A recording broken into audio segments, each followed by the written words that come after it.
আল্লাহ বলেছে যে আমি যে জান্নাতটা দিব ছোট জান্নাত আমি যাকেই দিব সেটা হবে পৃথিবীর 10 গুণ। তা আমরা ভাবতাম যে এত পৃথিবী আল্লাহ পাবে কোথায়? আর বিজ্ঞান এখন কি বলে জানেন? এই 52 কোটি বর্গ কিলোমিটার পৃথিবীটাকে যে সূর্যটা আমরা দেখতে পাই, সূর্যের মধ্যে যদি ঢুকিয়ে দেওয়া হয় তাহলে 13 লক্ষ পৃথিবী ঢুকিয়ে দেওয়া সম্ভব। এমন একটি নক্ষত্র আছে জুয়েস বলে, সে নক্ষত্রটি সূর্যের 33 কোটি গুণ বড়। তার মানে একটা সূর্যের মধ্যে যদি 13 লক্ষ পৃথিবী ঢুকিয়ে দেওয়া সম্ভব হয়, তাহলে এমন নক্ষত্র আছে যেটা সূর্যের চেয়ে 33 কোটি গুণ বড়। তাহলে কত হাজার হাজার কোটি পৃথিবীর সমতুল্য আল্লাহর এই জগৎ। নিউটন এবং হযরত মুহাম্মদ মুস্তাফা সাল্লাল্লাহু আলাইহি ওয়াসাল্লামের যে পার্থক্য, নিউটনের যে থিওরি আছে 100 থেকে 150 বা 200, হযরত মুহাম্মদ মুস্তাফা সাল্লাল্লাহু আলাইহি ওয়াসাল্লামের ভাষ্য ইমাম বুখারী নিজেই 6 লক্ষ হাদিস বর্ণনা করেছেন। এর আগে আমাদের আপা বলতেন কুমিল্লা কু বাদ দিতে হবে, তাহলে কুমিল্লাকে বিভাগ ঘোষণা করতে হবে। উনি তো কু সম্বন্ধে ধারণাই নেই।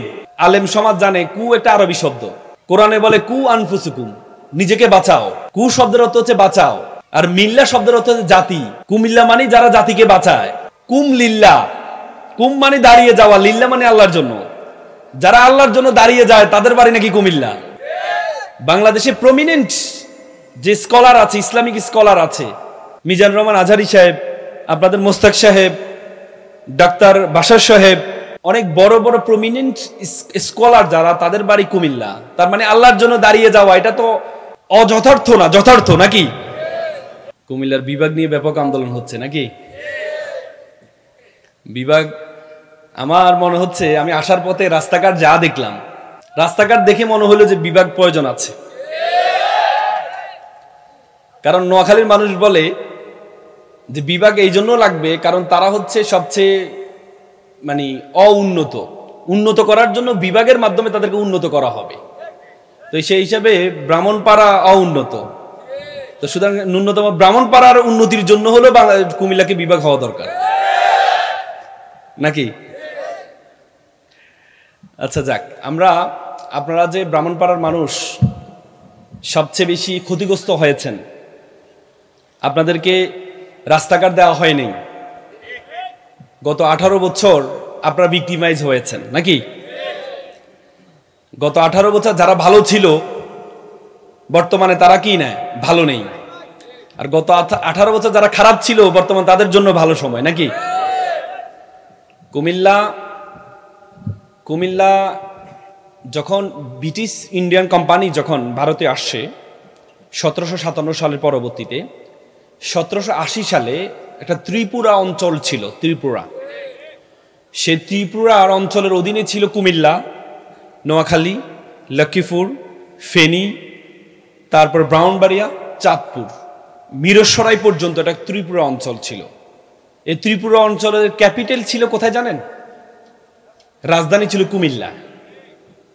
ওই সময় যদি সবাই একসাথে থাকতে পারে এবং রাজধানী যদি কুমিল্লা থাকতে পারে, তাহলে এখন বিভাগীয় শহর কুমিল্লা হলে সমস্যা কোথায় নাকি? বলে যে এর আগে আমাদের আপা বলতেন কুমিল্লা কু বাদ দিতে হবে, তাহলে কুমিল্লাকে বিভাগ ঘোষণা করতে হবে। উনি তো কু সম্বন্ধে ধারণাই নেই। কু সম্বন্ধে ধারণা আছে? আমাদের আলেম সমাজ জানে কু একটা আরবি শব্দ, কোরআনে বলে কু আনফুসুকুম, নিজেকে বাঁচাও। কু শব্দের অর্থ হচ্ছে বাঁচাও, আর মিল্লা শব্দের অর্থ হচ্ছে জাতি। কুমিল্লা মানে যারা জাতিকে বাঁচায় নাকি? বাংলাদেশ যখনই কোনো প্রবলেমে পড়েছে, রাষ্ট্র যখনই কোনো প্রবলেমে পড়েছে, কুমিল্লার সন্তানরা সামনে এসে জাতিকে রক্ষা করে। 24-এর গণ অভ্যুত্থানে আমরা দেখেছি নাকি? হাসনাত, সজীবরা সামনে নেতৃত্ব দিয়ে বাংলাদেশকে রক্ষা করেছে। তারপর আমাদেরকে নিয়ে সবচেয়ে খারাপ কথা বলে খন্দকার মোস্তাকের এলাকা। খন্দকার মোস্তাক কে ছিলেন? You have to know the background of Khondaker Mostaq. He was the foreign minister of Mujibnagar সরকার। যখন মুজিবনগর সরকার হয়েছে অস্থায়ী সরকার স্বাধীনতা যুদ্ধের সময়, সেই মুজিবনগর সরকারের পররাষ্ট্রমন্ত্রী ছিল খন্দকার মোস্তাক। তিনি একজন আইনজীবী ছিলেন এবং বাংলাদেশের 5ম প্রেসিডেন্ট ছিলেন তিনি, মুক্তিযোদ্ধা ছিলেন তিনি। তো কারোর জন্য উনি কুফা, আবার কারোর জন্য উনি আশীর্বাদ নাকি? এজন্য কুমিল্লাকে যেতে বলে জাতিকে বাঁচার জন্য কুমিল্লা। ভাষা আন্দোলনে আমরা দেখি ধীরেন্দ্রনাথ দত্ত, তিনি গণপরিষদে প্রথম কুমিল্লাকে রাষ্ট্রভাষা করার জন্য উনি প্রস্তাব উত্থাপন করেন। এবং অনেকে বলে কুম লিল্লা, কুম মানে দাঁড়িয়ে যাওয়া, লিল্লা মানে আল্লাহর জন্য। যারা আল্লাহর জন্য দাঁড়িয়ে যায় তাদের বাড়ি নাকি কুমিল্লা, নাকি? বাংলাদেশে প্রমিনেন্ট যে স্কলার আছে, ইসলামিক স্কলার আছে, মিজানুর রহমান আজহারী সাহেব, আপনাদের মোস্তাক সাহেব, ডাক্তার বাশার সাহেব, অনেক বড় বড় প্রমিনেন্ট স্কলার যারা, তাদের বাড়ি কুমিল্লা। তার মানে আল্লাহর জন্য দাঁড়িয়ে যাওয়া এটা তো অযথার্থ না, যথার্থ নাকি? আমাদেরকে বলে আপনারা তো ইতর, নাকি? ইতরের এলিভেশন তো ওনারা জানে না। গ্রেটার কুমিল্লা ছিল, চাঁদপুর, ব্রাহ্মণবাড়িয়া এবং কুমিল্লা মিলে গ্রেটার কুমিল্লা ছিল। ই মানি হচ্ছে চাঁদপুরের ইলিশ, আর ত মানি হচ্ছে ব্রাহ্মণবাড়িয়ার তরকারি, আর র মানি হচ্ছে কুমিল্লার রসমালাই। এ তিন মিলে ইতর, নাকি? আর যদি ধর্মীয় দিক থেকে তাকান, ইবাদত, তরিকত, রহমত সব কুমিল্লা পাওয়া যায়, এজন্য আমাদেরকে ইতর বলে। সুতরাং কুমিল্লা বাংলাদেশে প্রত্যেকটা বিভাগ হওয়ার পরে তাদের অবকাঠামো তৈরি করা হয়। কুমিল্লা একমাত্র জেলা যারা অবকাঠামো হয়ে আছে, শুধুমাত্র ঘোষণা বাকি আছে। তো কুমিল্লা বিভাগ এটা আমাদের দাবি না, এটা আমাদের অধিকার। তো সুতরাং কুমিল্লা বিভাগ দিতে হবে, দিয়ে দাও। কেউ যদি না যেতে চায় আমাদের সাথে, যেমন যদি বলে নোয়াখালীর মানুষ, ফেনীর মানুষ, লক্ষ্মীপুর যদি মনে করে আলাদা একটা বিভাগ হতেই পারে। বাংলাদেশে অনেক বিভাগ আছে, সিলেট বিভাগ মাত্র 4টি জেলা দিয়ে বিভাগ হয়েছে, নাকি? কয়টি জেলা নিয়ে? 4টি জেলা নিয়ে। তো সুতরাং তাদেরও বিভাগ হইতে পারে, কিন্তু তাদের বিভাগের জন্য আমাদের বিভাগে আটকে থাকতে পারে না, পারে? আমি ছোটবেলা একটা কবিতা পড়েছিলাম যে, নামের বড়াই করো না তো নাম দিয়ে কি হয়, নামের মাঝে পাবে না তো সকলের পরিচয়। আজকে কুমিল্লা এসে বলতে ইচ্ছা করছে যে নামের বড়াই করেন আপনারা, নাম দিয়ে সব হয়, নামের মাঝে পাবেন কুমিল্লার পরিচয়। আজকে আপনাদের এত চমৎকার একটা আয়োজন, কোরআনের আয়োজন। আল্লাহ রাসূল তার শেষ জীবনে, সর্বশেষ যে বিজয় হজের ভাষণ, সে ভাষণে তিনি উম্মতে মুহাম্মাদি আমরা যারা আছি আমাদেরকে একটা পরামর্শ দিয়েছেন। তিনি বলেছেন যে তাররাকতু ফিকুম আমরাইন লান তাদুল্লু মা তামাসসাকতু বিহিমা কিতাবুল্লাহি ওয়া সুন্নাতে রাসূল। আল্লাহ রাসূল বলেছে, আই হ্যাভ গিভেন 2 থিংস, আমি তোমাদেরকে 2টি জিনিস দিয়ে যাচ্ছি। One is the Quran, another is the Sunnah. If you follow the both things you won't lose your way. তুমি যদি 2টি জিনিস অনুসরণ করো তাহলে তুমি কখনো তোমার পথ হারাবে না। কে বলেছেন? কে বলেছেন? রাসূল হযরত মুহাম্মদ মুস্তাফা সাল্লাল্লাহু আলাইহি সাল্লাম, লাস্ট এন্ড গ্রেটেস্ট প্রফেট। পৃথিবীর ইতিহাসে একমাত্র মানুষ যাকে নিয়ে বিখ্যাত কোনো মানুষ নেই, যাকে নিয়ে কথা বলে নেই এমন কোনো বিখ্যাত মানুষ নেই। শুধু আমরা বলিনি, মুসলমানরা বলে নাই। মাইকেল এইচ হার্ট, তিনি একজন খ্রিস্টান লেখক। তিনি তার একটি বই লিখেছেন, most 100 influential person history of the world. পৃথিবীর ইতিহাসে 100 জন মানুষ মানব সভ্যতার ইতিহাসে ইম্প্যাক্ট ফেলেছে সমাজে, সে 100 জন মানুষের তালিকা করেছেন। সে 100 জনের প্রথমে যাকে রেখেছেন তিনি হচ্ছে আমাদের প্রিয় নবী হযরত মুহাম্মদ মুস্তাফা সাল্লাল্লাহু আলাইহি সাল্লাম। কাকে রেখেছেন? তিনি তো মুসলমান না। তিনি তার বইয়ে লিখেছেন, মুহাম্মদ ওয়াজ only 1%. He is successful in not only in religious love as well as the secular life. একমাত্র মানুষ যিনি তার ধর্মীয় জীবনে যেভাবে সফল হয়েছেন এবং তার সেকুলার জীবনেও তিনি সফল হয়েছেন একমাত্র হযরত মুহাম্মদ মুস্তাফা সাল্লাল্লাহু আলাইহি সাল্লাম। আমরা যারা দার্শনিক আছে, যেমন আপনারা বার্নার্ড রাসেলের নাম শুনেছেন। বার্নার্ড রাসেল তিনি সবসময় বলতেন যে তোমরা কেউ বিয়ে করো না, তোমরা কেউ বিয়ে করো না। কিন্তু উনি জীবনে 3টি বিয়ে করেছেন। তো ওনাকে জিজ্ঞেস করা হলো, আপনি তো সবসময় বলতেন যে বিয়ে করো না, কিন্তু আপনি নিজে কেন 3টি করেছেন? তিনি বলেছেন, what I say this is my philosophy. যেটি আমি বলি সেটি হচ্ছে আমার দর্শন। হোয়াট আই ডু, যেটি আমি করি, ইটস মাই লাইফ, এটা আমার জীবন। তার মানে ওনাদের ব্যক্তিগত জীবন এবং দার্শনিক জীবন এক নয়। ওনারা বলে একটা, করে আরেকটা। একমাত্র ব্যক্তি যিনি যেটা বলেছেন তদ্রূপ করেছেন একমাত্র হযরত মুহাম্মদ মুস্তাফা সাল্লাল্লাহু আলাইহি সাল্লাম, একমাত্র ব্যক্তি। কারণ আল্লাহ তাআলা কোরআন বলেছে লিমা তাকুলুনা মা লা তাফআলুন, নিজে যা করো না তা অন্যকে করতে বলিও না। উনি যেটা করতেন না, একবার একটা শিশুকে নিয়ে এসে একটা ভদ্রমহিলা এসে বলে, ইয়া রাসূলুল্লাহ, আমার ছেলেটা বেশি মিষ্টি খায়, আপনি একটু বলে দেন না, একটু মিষ্টিটা একটু যেন না খায়। রাসূল বলে, ঠিক আছে, আপনি আগামী সপ্তাহে তাকে নিয়ে আসেন। পরে আগামী সপ্তাহে নিয়ে আসা হলো, বলে যে বাবু তুমি একটু মিষ্টি কম খেও। তখন বলল, ইয়া রাসূলুল্লাহ, আপনি তো এটা গত সপ্তাহে এই পরামর্শটা দিতে পারতেন, এক সপ্তাহ পর্যন্ত কেন পরে আমাদেরকে আনালেন? তিনি বললেন, হ্যাঁ আমি দিতে পারতাম এক সপ্তাহ আগে, কিন্তু আমি নিজেও মিষ্টি বেশি খাই। তা আমি যেটা খাই আমি সেটা কিভাবে বলবো যে তুমি মিষ্টি কম খাও? এই জন্য আমি এক সপ্তাহ ধরে মিষ্টি খাওয়া চেষ্টা করেছি কমানোর জন্য।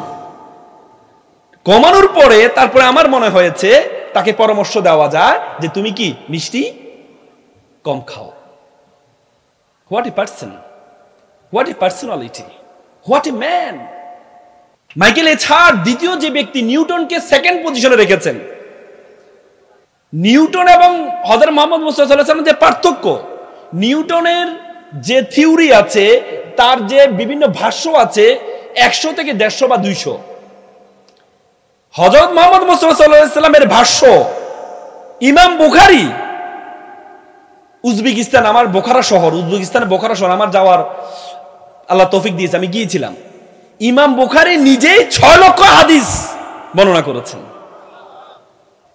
6 লক্ষ। তার মানে একটা ব্যক্তি, এমন কোন ব্যক্তি পৃথিবীর ইতিহাসে তৈরি হয় নাই যার প্রত্যেকটা each and everything mention in হাদিস, ইচ এন্ড এভরি। কিভাবে খেয়েছেন, কিভাবে হেসেছেন, কিভাবে ঘুমাইতেন, কিভাবে ওয়াশরুমে যেতেন, কিভাবে বের হতেন, কিভাবে ওয়াইফের সাথে আচরণ করতেন, কিভাবে সমাজের সাথে আচরণ করতেন, কিভাবে রাষ্ট্রের সাথে আচরণ করতেন, কিভাবে দাসীর সাথে আচরণ করতেন, কিভাবে দাসের সাথে আচরণ করতেন, each and everything, each and everything mention in Hadith. What a personality. তাহলে কার অনুসরণ আমরা করি, কার অনুসরণ আমরা করি?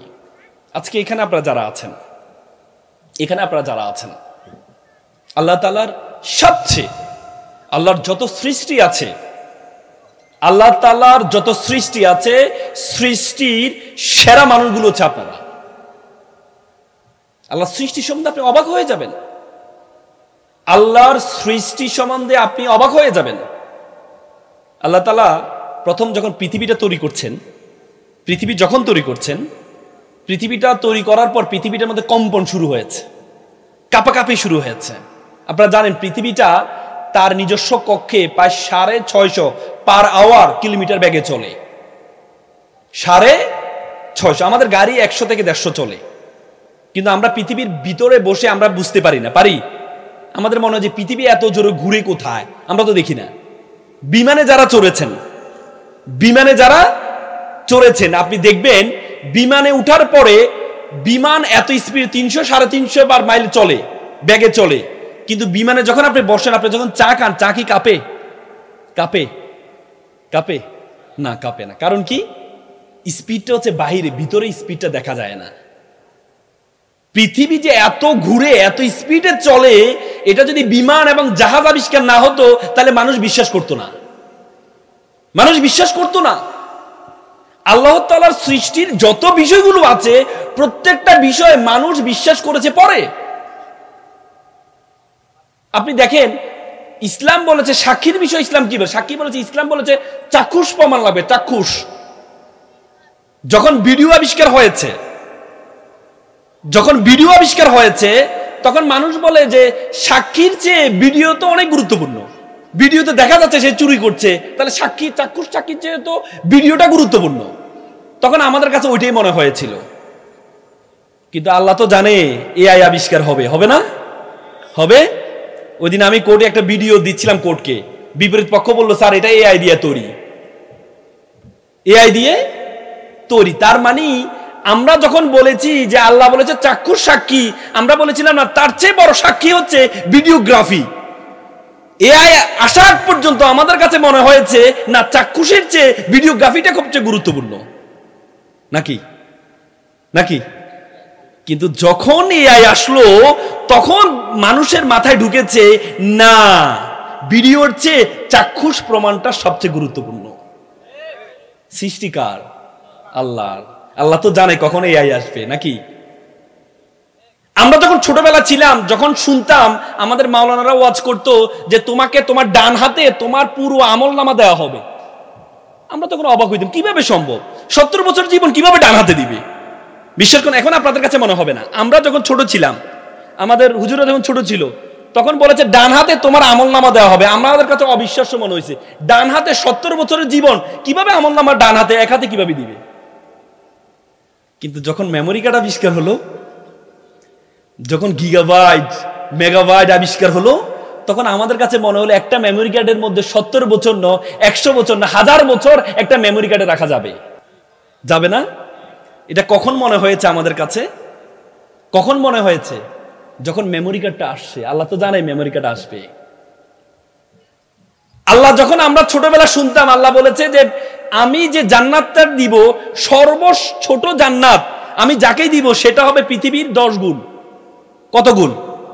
তা আমরা ভাবতাম যে এত পৃথিবী আল্লাহ পাবে কোথায়, নাকি ভাবতাম কিনা যে এত পৃথিবী আল্লাহ পাবে কোথায়? আর বিজ্ঞান এখন কি বলে জানেন? বিজ্ঞান এখন কি বলে জানেন?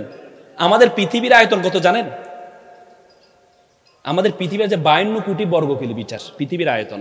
এই 52 কোটি বর্গ কিলোমিটার পৃথিবীতে 195টি দেশ আছে, 7টি মহাদেশ আছে, 5টি মহাসাগর আছে। এই 52 কোটি বর্গ কিলোমিটার পৃথিবীটাকে, যে সূর্যটা আমরা দেখতে পাই, সূর্যের মধ্যে যদি ঢুকিয়ে দেওয়া হয় তাহলে 13 লক্ষ পৃথিবী ঢুকিয়ে দেওয়া সম্ভব। কয় লক্ষ? কয় লক্ষ? 13 লক্ষ। সূর্য একটা নক্ষত্র। কি কি নক্ষত্র। এমন একটি নক্ষত্র আছে জুয়েস বলে, সে নক্ষত্রটি সূর্যের 33 কোটি গুণ বড়। বুঝেন না কথা? এমন একটি নক্ষত্র আছে জুয়েস নাম, সে নক্ষত্রটি সূর্যের থেকে 33 কোটি গুণ বড়। তার মানে একটা সূর্যের মধ্যে যদি 13 লক্ষ পৃথিবী ঢুকিয়ে দেওয়া সম্ভব হয়, তাহলে এমন নক্ষত্র আছে যেটা সূর্যের চেয়ে 33 কোটি গুণ বড়।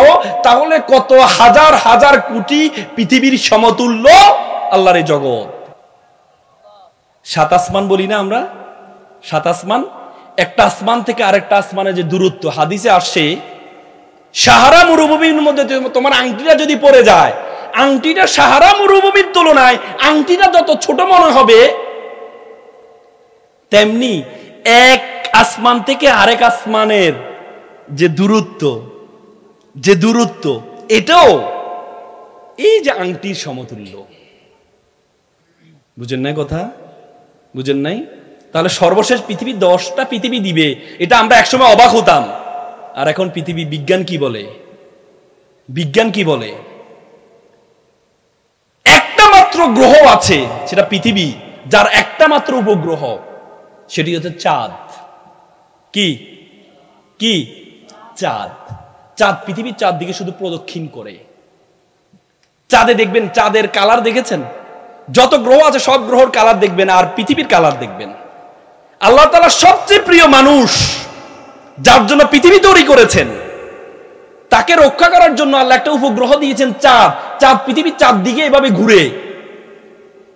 বিভিন্ন উল্কাপিণ্ড, বিভিন্ন গ্রহ থেকে যে উল্কাপিণ্ড গুলো আসে, বড় বড় উল্কাপিণ্ড, সেই উল্কাপিণ্ড গুলোকে ঠেকায় কে?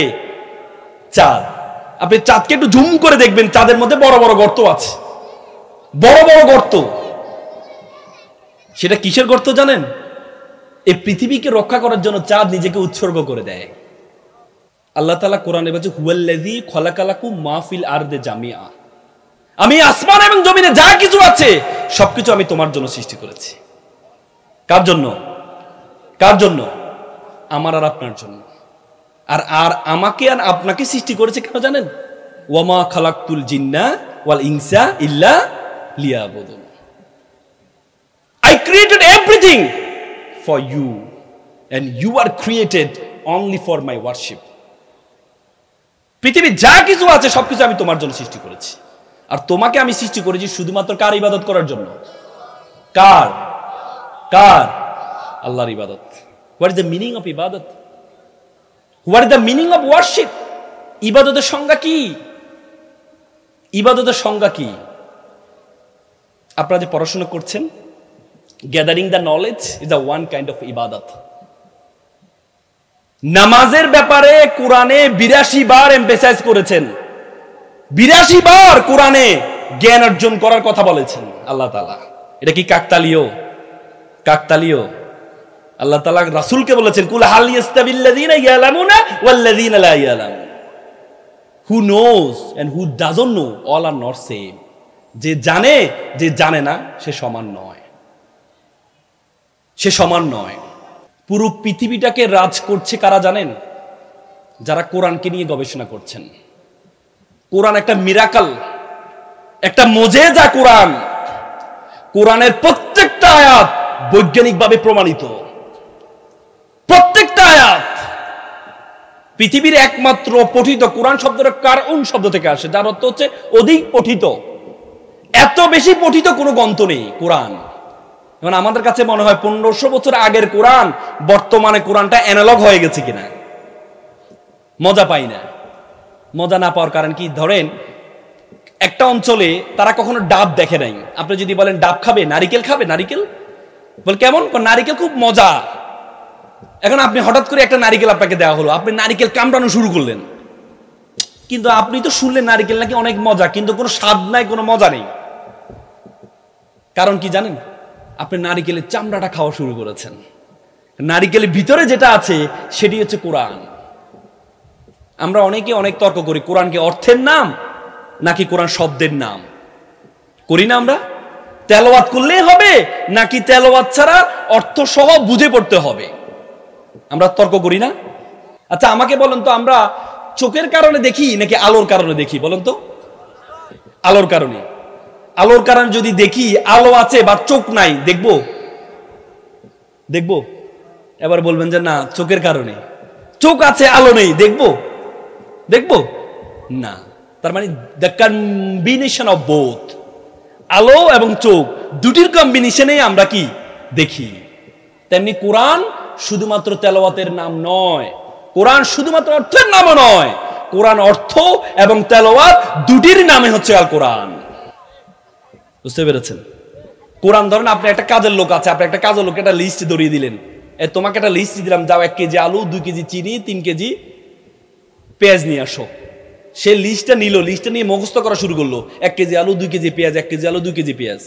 আপনি 2 ঘন্টা বলে যে বাবা তুমি কি নিয়ে আসছো? বলছি স্যার আমি তো মুখস্থ করে ফেলেছি। তোমাকে আমি কি মুখস্থ করতে বলেছিলাম? তোমাকে আমি বলেছিলাম প্রথমে বুঝো, পড়ো, পড়ে বুঝো, তারপরে গিয়ে বাজারে যাও, তারপর গিয়ে কাজটা করো, আর তুমি এটা মুখস্থ করলে। আপনি কি তার প্রতি খুশি হবেন নাকি নারাজ হবেন? নারাজ হবেন। আল্লাহ তেমনি, আল্লাহ কোরআনকে আমাদেরকে পাঠিয়েছে অ্যাজ এ কনস্টিটিউশন।